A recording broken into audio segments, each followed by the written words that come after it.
In section 7.2, we are going to learn how to integrate a few more things here, how to find some antiderivatives of things that we haven't been able to before now. So, reminder from something we learned first semester, how you use the chain rule to find a derivative. Well, if I'm given a function f of x is 2x minus 3 to the third, and I ask you to find the derivative, we know that I need to kind of differentiate from the outside in. So the derivative of something to the third power is 3 times something to the second power times the derivative of this inside of the function, which is 2, giving me 6 times 2 minus 3 to the second power. So the question is, what if I was asked to undo that? In other words, what if I was asked to integrate 6 times 2x minus 3 squared dx? Well, hopefully you can see that, first of all, this is 2x minus 3 to the second, so its antiderivative must have had 2x minus 3 to the third in it. But why did that 6 become a 1? Let's kind of take a look at why that is. Okay, first of all,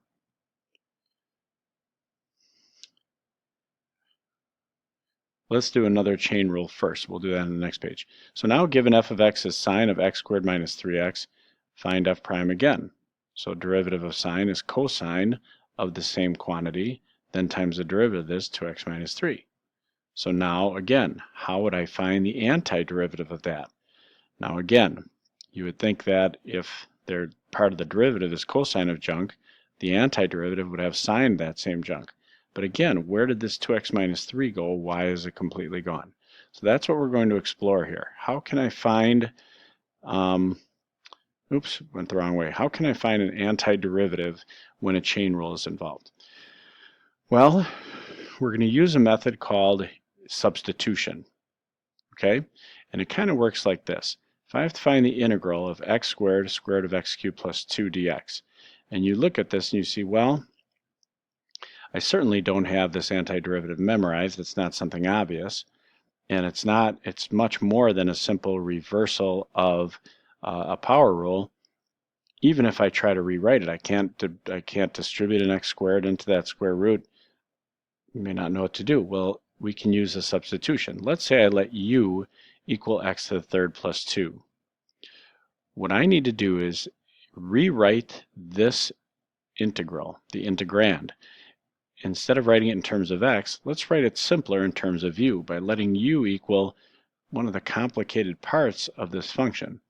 Now, they're telling you what to use for u here, but it makes sense to let u equal this because I can see that the derivative of u would be du dx equals 3x squared, right? So, therefore, du would be 3x squared times dx. Now you notice that there's an x squared dx in here, and I've got an x squared dx here. If I divide both sides by 3, I've got 1/3 du equals x squared dx. So if u is x to the third plus 2, then I can do these two after differentiating. I get 1/3 of du is x squared dx. I can use these two equations to substitute in this integral. Now look what I get. Okay, first of all, in place of dx, in place of x squared dx, I'm going to put 1/3 du. So now that's gone. In place of x to the third plus 2, I'm going to put u. So now I've got the square root of u. Now let's just make this look a little prettier. 1/3 is a constant multiple. I can put that out front. And in the integrand, I'll still have the square root of u du. Now, this is an easy thing to find the antiderivative for. So now I find the antiderivative with respect to u. So square root of u is u to the 1/2. So this would give me 1/3 times, add 1 to the exponent, so that would be u to the 3/2, and multiply by the reciprocal in front. And then, of course, plus c. Now, let me come over here to continue. 1/3 times 2/3 would be 2/9 u to the 3/2 plus c. Now, this is certainly not the antiderivative of this. I now have to substitute back in these x expressions. So u is equal to x cubed plus 2. So now put x to the 3rd plus 2 back in place of u, and we have this. 2/9 x to the 3rd plus 2 to the 3/2 plus c. Is this correct? Well, let's find the derivative and verify it. So if I wanted the derivative of this, I would have to take 2/9 times 3/2. Well, 2/9 times 3/2 would be, the 2's would cancel. I'd get 3/9, which is 1/3.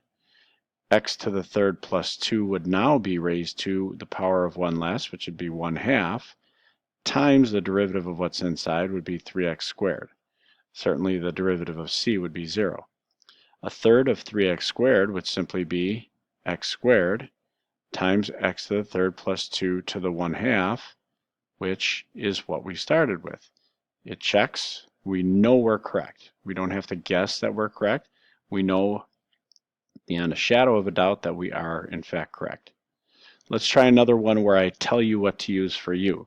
This time, let's let u equal the square root of x plus 2. Okay, so, well, if u is the square root of x plus 2, that's now going to say u to the 3rd. But how about the square root of x to get rid of? And it's not even the square root of x, it's 1 over the square root of x because it's in the denominator. Well, if I find the derivative of this, du dx, I get, now be careful, you're finding the derivative, not the antiderivative.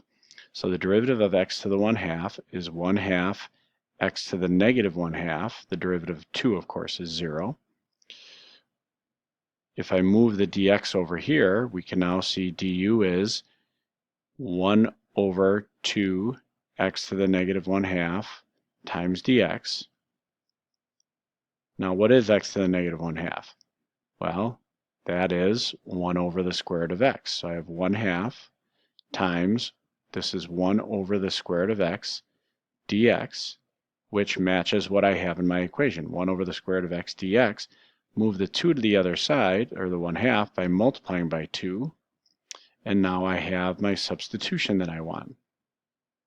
So in place of 1 over square root of x dx, I'm going to put in 2 du. So I come over here.